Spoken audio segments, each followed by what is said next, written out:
কুরবানির দিনে দেখবেন, বাকরা ঈদের দিনে ইমামের খালি সালাম ফিরাটা, ও লুঙ্গি ধরেই আছে, আত্মায়াতু পড়ছে,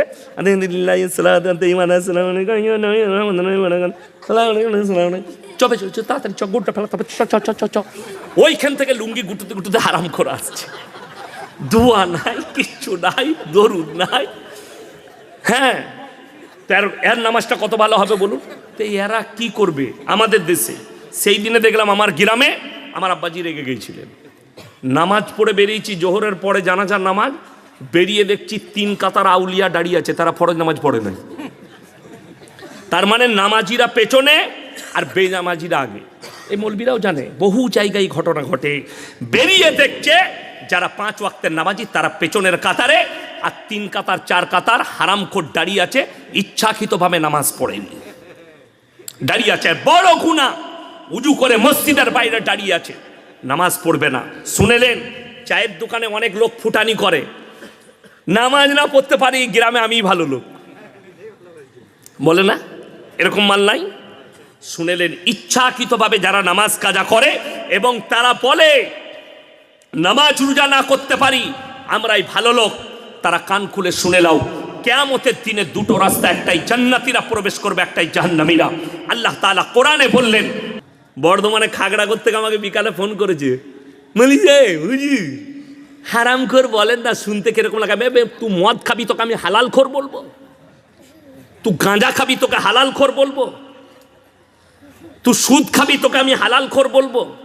আমাদের দেশে অসুবিধা কোথায় বলুন তো? মদ খেয়ে যদি মসজিদ ঢুকে গায়ের লোক বিচার ডাকবে, গাঁজা খেয়ে মসজিদ ঢুকে গেলে বিচার ডাকবে, কিন্তু সুদ খেয়ে যদি কেউ মসজিদে ঢুকে কোনো অসুবিধা নাই, ফার্স্ট কাতারে নামাজ পড়তে পারবে, খালি আঁতরটা লাগিয়ে লিয়া। ওরে বাবরে, ফ্যান্টুসিয়া। হ্যাঁ, দারুণ লোক।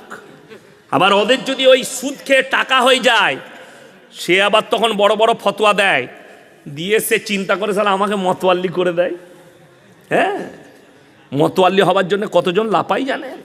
আর আমি বলে যাচ্ছি, গ্রামে যদি আলেম থাকে তাকে মসজিদের মতওয়াল্লি সেক্রেটারি করুন, সেই হচ্ছে উপযুক্ত।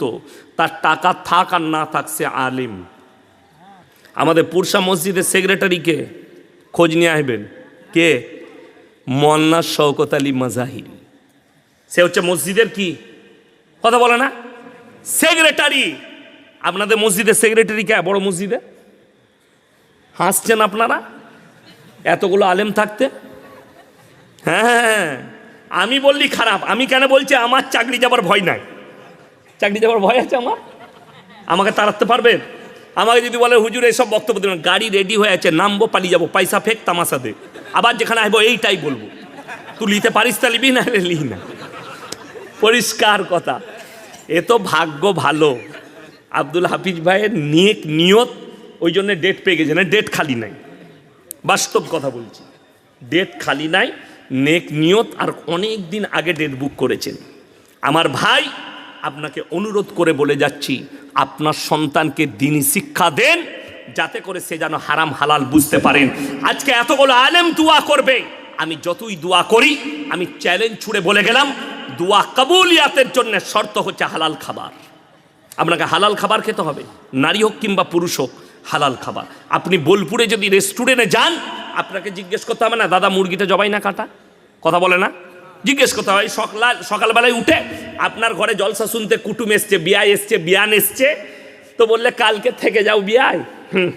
সকালবেলায় গেছে ইলেম বাজারে মুরগির মাংস কিনবে, রাতের বেলায় জলসা শুনেছি ইয়াসিন ভাই বলে গেছে 1 কিলো ভালো মাংস দিয়ে জবাই করা, কিনছেন জবাই করা মাংস, টাকাটা আবার সুদের টাকা, সেই একই মালটারি। কথা বোঝাতে পারলাম? হ্যাঁ, এই যে বায়ানটা করলাম, মুমতাজ ভাই তো আল্লাহর রহমতে হাদিস কোরআন থেকে নরমভাবে বলে গেল। এই যে সুদের বায়ান করছি, সকালবেলায় খালি ইলেম বাজার থেকে আপনার এলাকার চায়ের দোকানগুলো দেখবেন, কোন মাল কটা গাল দিবে? সুদখোর মাল কটা। ওকে আবার দাওয়াত দেবে বাজে মলবি, ওই মাল কটা গাল দিবা। তোরা গাল দিলে সুদ কখনো হালাল হবে না, ঠিক বললাম না ভুল বললাম? আমাকে গাল দিলে সুদ হালাল হবে? আমাকে গাল দিলে মদ হালাল হবে? কখনোই হবে না। মলবিকে তুমি গালি দাও, আমি এই বীরভূম ডিস্ট্রিক্টের কথা বলছি, জায়গার নাম করব না, ইমাম সাহেব জুম্মার দিনে সুদের বয়ান করেছে, রাতের বেলায় গিয়ে ইমামকে হুমকি দিয়েছে রাত 12টার পরে, এরপর যদি কোনোদিন বয়ান করেছেন আপনাকে মার্ডার করব। বীরভূম ডিস্ট্রিক্ট, আমি জায়গার নাম করব না, তারা ধরে ফেলবে, মাল আমাদিকেই বলেছে। কিন্তু তারা যদি শুনে, তোমরা শোনো, তোমাদেরকে সাবধান করলাম, তুমি মৌলবীকে হুমকি দিতে পারবে, আল্লাহর কসম কোরআনের আয়াত তুমি কাটতে পারবে না, রাসূলের হাদিস তুমি কাটতে পারবে না। তুমি কবরে যাও, তুমি বুঝতে পারবে তুমি কত বড় হারাম পদক্ষেপ নিয়েছো। আপনারা বলুন, লটারির টিকিট হারাম না হালাল? আমি ইলেম বাজারে দেখাবো, মুসলমান লটারি বিক্রিও করছে, লটারি কাটছে। ঠিক বললাম না ভুল বললাম? ইলেম বাজারে দেখিয়ে দেবো আমি, মুসলমান নিজে লটারি বিক্রি করছে কাউন্টার খুলে। তাকে জিজ্ঞেস করুন হালাল কোথা থেকে ফতোয়া পেতে। এই মৌলবীরা কেউ হালাল দিয়েছে ফতোয়া?